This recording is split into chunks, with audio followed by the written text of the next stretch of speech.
Assalamualaikum warahmatullahi wabarakatuh. Di video kali ini saya mau berbagi sedikit tips ya. Nah, ini sudah melakukan pergantian setang piston ya teman-teman. Nah, bisa kita lihat sendiri, ini udah aus banget ya akibat pemakaian juga, dan mungkin salah satunya oli juga ada yang tersumbat.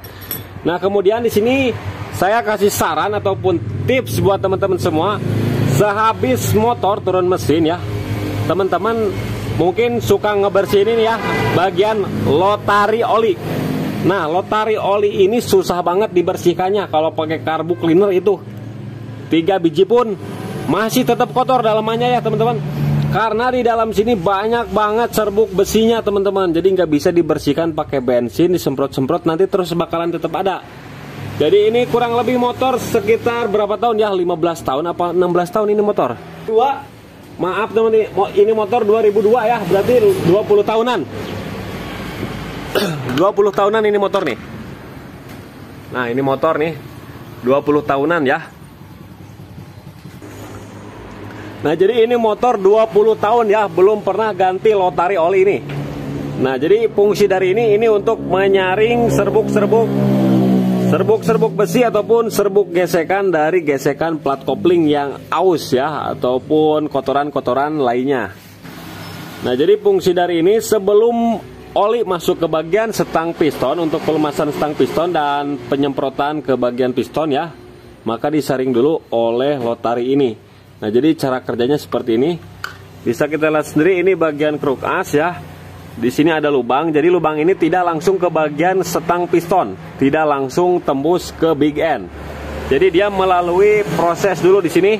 Nah, bisa kita lihat sendiri di sini ada 2 lubang. 1, 2. Ntar saya lap dulu ininya nih. Nah, perhatikan 2 lubang ini, 1, 2 ya.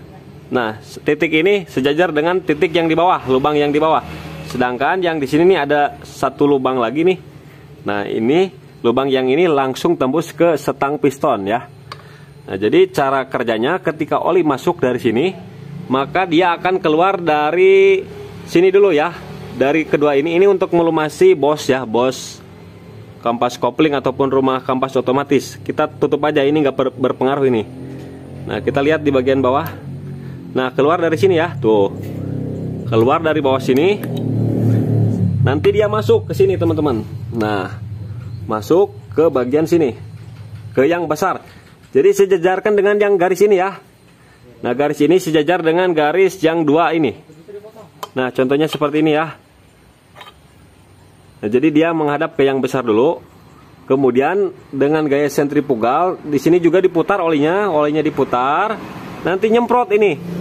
Nah, nanti yang lubang kecil ini nih nyemprot masuk ke sini.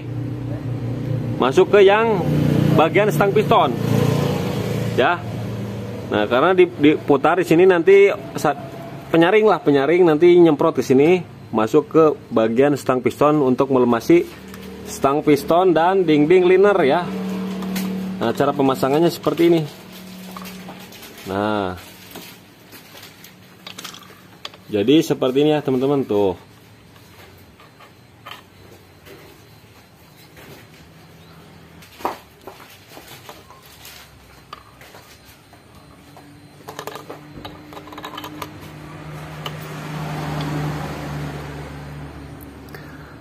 Nah, apabila tidak sesuai ini cara pemasangannya ya, seperti ini misalkan tidak pas dengan lubangnya, itu juga kurang lancar si oli masuknya ya teman-teman.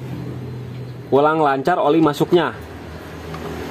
Jadi sekitar dari 100% mungkinlah 50%an ya, 50%an, karena dia nggak langsung tembus ke bagian lubangnya ini, ke lubang ini nih. Ya, karena bisa kita cari di sini ada gerigi nih, sedangkan di sini tidak ada ya. Nah, jadi harus pas, fokus ya, fokus ke titiknya. Kalau misalkan teman-teman ada yang asal pasang ya seperti ini, lebih baik dicek lagi ya, harus sampai sejajar, supaya pelumasan lebih maksimal ke bagian stang piston, dan stang piston itu tidak gampang aus. Nah, apabila teman-teman tidak mengganti ini, maka si stang piston bakalan cepat aus ataupun rusak karena kotorannya tidak tersaring sempurna oleh lotari ini. Oke teman-teman, jadi udah cukup jelas ya informasinya. Nah yang ini, yang ada garisnya ini harus sejajar dengan yang ada 2 garis ini, titik 2, 1, 2. Sedangkan yang ini untuk menembus ke bagian stang pistonnya. Oke ya, mudah-mudahan video ini bermanfaat.